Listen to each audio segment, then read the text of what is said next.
नमस्कार मंडळी, गणेशोत्सव जवळ आलाय। तसे तुम्ही बघितलं असेल की सगळीकडे आता गणपतीची लगबग आणि तयारी चालू झालेली आहे। म्हणजे सार्वजनिक गणेश मंडळ हे आता सगळे लगबगीने मंडप उभारणी आणि डेकोरेशनच्या मागे लागलेले आहेत।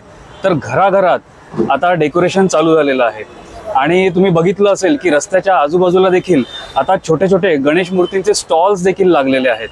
तर बहुतेक हे स्टॉल्स आहेत ना, हे सगळे पेंटचे असतात। म्हणजे पेंटला त्यांची कार्यशाळा असतात आणि मुंबईमध्ये किंवा पुण्यामध्ये ते आपले स्टॉल्स उभारतात आणि गणेश मूर्तींची विक्री करतात।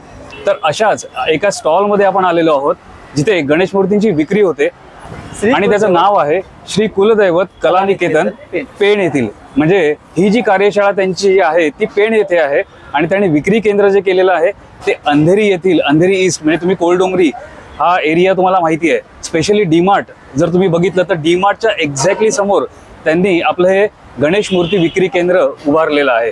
तर आपण त्यांच्याशीच बोलूया। तर दादा, तुमचं नाव मला पहिल्यांदा सांगा। योगेश काशीनाथ मोकल, मी राहणारा पेणचा आहे, पण मी स्टॉलसाठी अंधेरीमध्ये दीड 2 महिन्यासाठी अंधेरीमध्ये तो स्टॉल लावायला। ते स्टॉल लावून किती वर्ष झाली? इथे आम्हाला 17-18 वर्ष झाली। 17-18 वर्ष पेणमध्ये ती तुमची मेन कार्यशाळा आहे। तर त्या कार्यशाळेला तुम्हाला किती म्हणजे मला असं म्हणायचं की तुम्हाला टोटल किती वर्ष तुम्ही मला हे काम तर मी वर्षभरच करतो, कच्च्यापासून ते पेंटिंग पर्यंत मी हेच काम करतो। तर मला याच्यात नाही बोललं तरी 30 वर्ष झाली काम करतो। 31 वर्ष तुम्ही गणेश मूर्ती बनवण्याचं काम करता। जसं आता आपण ह्या बऱ्याचशा मूर्त्या पीओपीच्या आहेत, बरोबर, आणि काही शाडूच्या पण आहेत। पण शाडूच्या मातीच्या मी बऱ्याच वेळेला 1 फूट 1.5 फूट पेक्षा जास्त बघत नाही। तर ते तसं का? कारण शाडू मातीची मूर्ती ती जड असते, त्याच्यामुळे ती आपण जर 2 फुटाची पीओपीची जर मूर्ती उचलायला तर एकटा माणूस उचलू शकतो, पण ती जर शाडूची मूर्ती असली तर त्याला 3 जण उचलू लागतात। जर पीओपी पासून एवढी जर आपण म्हणतो की हानी होते निसर्गाला, तर सगळे शाडूच्या मूर्तीवरती का नाही जात आहेत? तर शाडूच्या मूर्त्या हा शक्यतो छोट्या असतात कारण त्या भरीव असतात आणि त्या जड असल्यामुळे सगळ्यांनाच ते पेळणं कठीण जातं। तर योगेश दादा, मला एक सांगा की तुमच्याकडे छोट्यात छोटी ही किती साईजची मूर्ती आहे आणि मोठ्यात मोठी किती साईजची मूर्ती आहे स्पेशली ह्या विक्री केंद्रामध्ये? माझ्याकडे 1 फुटापासून ते 7 फुटापर्यंत माझ्याकडे मूर्त्या असतात। 1 फुटापासून 7 फुटापर्यंत? अच्छा। आणि साधारण ह्याची प्राइस रेंज काय असते? म्हणजे प्राइस रेंज तर आता तसं सांगू शकत नाही, कारण आम्ही जर 2,000 बोललो तर कस्टमर 1500 रुपये देतो 1 फुटाचे। असं म्हणजे प्राइस फिक्स नाही। अच्छा, म्हणजे कस्टमर येऊन बार्गेनिंग पण करतात? हा, बार्गेनिंग पण करतात। म्हणजे आम्ही जर 2000 बोललो मग कस्टमर बोलतो 1500 रुपये की काय 1800 रुपये, मग त्या 1 फुटाचे आम्हाला भेटतात। परत 1.5 फूट असला तर 1.5 फुटाचे आम्ही बोलतो 3000 रुपये, तर कस्टमर बोलतो 2500 किंवा 2800 रुपये, ही आमची मार्जिन चालूच असते। तर योगेश दादाने आपल्याला सांगितलं की त्याच्याकडे 1 फुटापासून ते 60 फुटापर्यंतच्या मूर्त्या इथे अवेलेबल आहेत विक्री केंद्रामध्ये। प्राइस रेंज बद्दल त्याने सांगितलं की ॲक्च्युली प्राइस रेंज ही 2000 पासून स्टार्ट होते, बरोबर, पण कस्टमर येतात आणि मग थोडंसं बार्गेनिंग होतं, 2000चं 1500 असं तसं।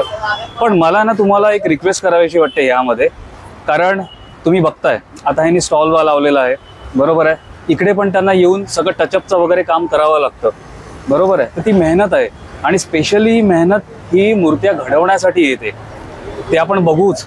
म्हणजे मी तुम्हाला दुसऱ्या एका कार्यशाळेत घेऊन जाणार आहे, तेव्हा तिकडे तुम्हाला दाखवतोच की ह्या सगळ्या मूर्त्या घडवण्यासाठी किती मेहनत आणि किती कष्ट करावे लागतात। तेव्हा मला माहिती आहे प्रत्येकाची फायनान्शियल कंडिशन ही कमी जास्त स्वरूपात असू शकते, पण शक्यतो कमी बार्गेन करत जा, त्यांच्या कलेची तुम्ही कदर करा असं मला वाटतं आणि त्यांना नेहमी सपोर्ट करा। योगेश मोकल, माझे कारखान्याचं नाव आहे कुलदैवत कलानिकेतन पेण। आता सध्या तर बुकिंग चालू आहे आणि तुम्हाला जर बुकिंग करायची असली तर कोलडोंगरीच्या समोर डीमार्टच्या समोर तुम्ही येऊ शकता। आणि जर तुम्हाला जर मूर्ती कुठली पाहिजे असेल तर आत्ता तरी पॉसिबल नाही, कारण आता थोडे दिवस बाकी आहेत। पुढच्या वर्षी जर तुम्हाला पाहिजे असली मूर्ती तुमच्या चॉईसची तर मी तुम्हाला ती करून देईन, किंवा तुम्हाला पाहिजे कुठले पण तुम्ही सांगा ना मूर्ती, बाबा ही मला काय स्वामीची मूर्ती पाहिजे का कशाची मूर्ती पाहिजे, मी तुम्हाला ती आणून देईन। पण यावर्षी सध्या पॉसिबल नाही, कारण दिवस उरलेत फक्त, आता दिवस फार कमी उरले, कमी उरले, त्याच्यामुळे आता पॉसिबल होऊ शकत नाही। पुढच्या वर्षी जर तुम्हाला पाहिजे असला तर तुम्ही मला फोन करून सांगू शकता। पण मग आता ह्या ज्या मूर्त्या सगळ्या ठेवलेल्या आहेत त्या सगळ्या बुक मूर्त्या आहेत? नाही, बुक नाही ना। एखाद्या कोणाला येऊन जर मूर्ती बघायची असेल आणि घ्यायची असेल बुकिंग करू पण शकतो, तर येऊन बुकिंग करू शकतो? करू शकतो। जसं दादाने सांगितलं की आत्ता तुमच्या डिमांडप्रमाणे बनवणं कठीण होऊन जाईल. म्हणजे तुम्ही जर एखाद्या जसं एक्झाम्पल त्यांच्याकडे मी दगडूशेठ हलवाईच्या ची एक प्रतिकृती बघितली किंवा लालबागच्या राजाची प्रतिकृती बघितली छोटी, तशा प्रकारचं जर तुमची काही स्पेशल डिमांड असेल ना तर ते आत्ता त्यांना पूर्ण करणं अशक्य आहे. पण बाकीच्या ह्या सगळ्या मूर्त्या आपल्याकडे आहेत. हे बघा, ह्या ज्या तुम्हाला मूर्त्या दिसतात त्या सगळ्या आहेत इकडे. तर त्या मूर्त्या तुम्ही कधीही येऊन बुक करू शकता, कारण बऱ्याचशा मूर्त्या ह्या बुक केलेल्या असल्या तरी काही मूर्त्या अजूनही बुकिंगच्या बाकी आहेत. तेव्हा नक्की व्हिजिट करा. योगेश दादा, धन्यवाद आमच्याशी बोलल्याबद्दल. ॲक्च्युली तुमच्या बाबांशी मला बोलायचं होतं, पण आता मी 2दा येऊन गेलो आणि दोन्ही वेळेला बाबा निघून गेलेले होते. पण तुम्ही मला सगळी माहिती दिल्याबद्दल तुमचे खूप मनापासून धन्यवाद. आणि व्हिडिओ आवडला असेल तर लाईक करायला विसरू नका. हा व्हिडिओ बघितल्याबद्दल खूप धन्यवाद.